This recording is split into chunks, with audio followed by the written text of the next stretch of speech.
नमस्कार मित्रांनो, स्वागत आहे तुमचं अजून एका नवीन व्हिडिओमध्ये। आज आपण निघालोय बारामोट्याची विहीर बघायला, जे की सातारापासून गोवे गावा शेजारी। बारामोट्याची विहीर म्हणजे बारामोटा असलेली विहीर ही एक वास्तुकलेचा अप्रतिम नमुना असलेली ऐतिहासिक वास्तू सातारा जिल्ह्यात आहे। ह्या विहिरीतून पाणी उपसण्यासाठी एक वेळी बारामोटा लावल्या जात असे। सातारा शहरापासून पुण्याकडे येण्याच्या रस्त्यावर साधारण 12 किलोमीटरवर लिंब फाटा लागतो आणि तेथून उजवीकडे आत गेल्यावर 3 किलोमीटरवर लिंब गाव आहे। या गावच्या दक्षिणेला 2 किलोमीटर अंतरावर शेराची वाडी या ठिकाणी कृष्णा नदीच्या तीरावर ही बारामोट्याची विहीर आहे। पुण्याहून साताऱ्याला येताना आधी लिंब गावाचा फाटा लागतो, तर साताऱ्याकडून जाताना नागेवाडी गावचा फाटा लागतो। त्यामुळे लिंब आणि नागेवाडी अशा दोन्ही मार्गाने या विहिरीपर्यंत जाता येते।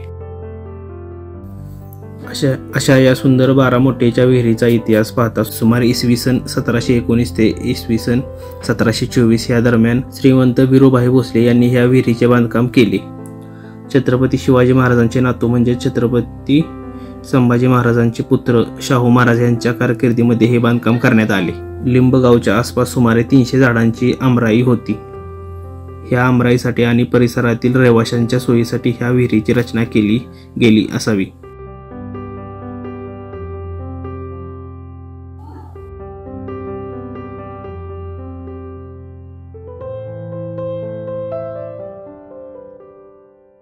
प्रत्यक्ष मूळ विहिरीत प्रवेश करण्याआधी आड विहिरीसाठी प्रशस्त पायऱ्या आणि एक भक्कम पूल आहे।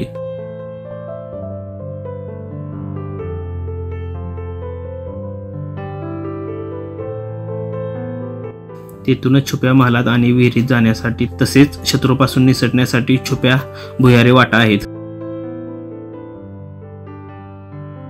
महालात गणपती, हनुमान, कमलपुष्पे आणि अनेक शुभशिल्पे उत्तर दिशेला दिसतात। भारतीयांसाठी परकीय आक्रमणे उत्तरेकडूनच होत असल्याने या दिशेचा संदर्भ येथे महत्त्वाचा ठरतो। येथे मोडी लिपीतील एक शिलालेख आहे।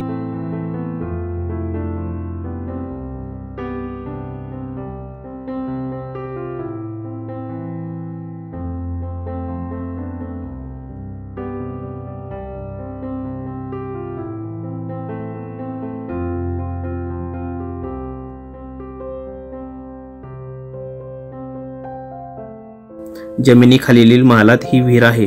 महलाच्या मुख्य दरवाजावर कलाकुसर केलेले आहे। आतील बाजूस शरभाची दगडी मूर्ती आहे।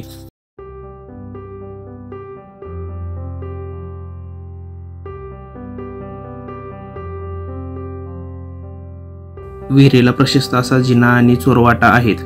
विहिरीवर 15 थारोळी आहेत। ह्या चोरवाटातून वर आले की बारामोटांची जागा, दरबाराची आणि सिंहासनाची जागा बघायला मिळते।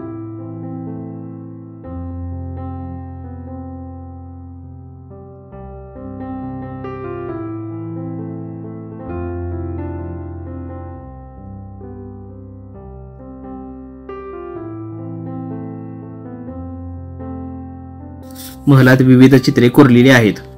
गणपती, हनुमान, कमलपुष्पे आणि अनेक शुभशिल्पे आहेत। मात्र त्यांच्या सोबत विशेष म्हणजे हत्तीवर आणि घोड्यांवर विराजमान असलेले छत्रपती शिवाजी महाराजांचे शिल्प देखील ह्या खांबावर कोरलेले दिसते। अशीच महलातील प्रत्येक शिल्पाची आणि दगडी खांबावरील कोरीव कामाची योजना गूढ आणि प्रतिकात्मक आहे।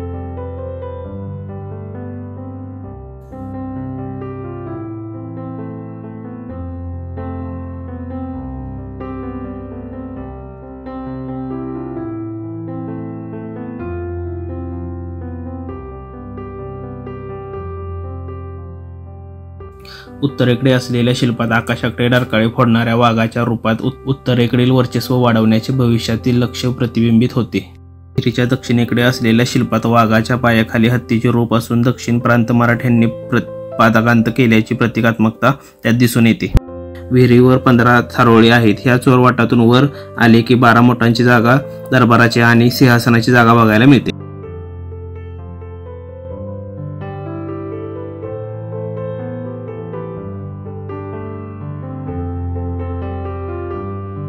विहिरीचा व्यास 50 फूट आणि खोली 110 फूट असून आकार अष्टकोनी आणि शिवलिंगाकृती आहे।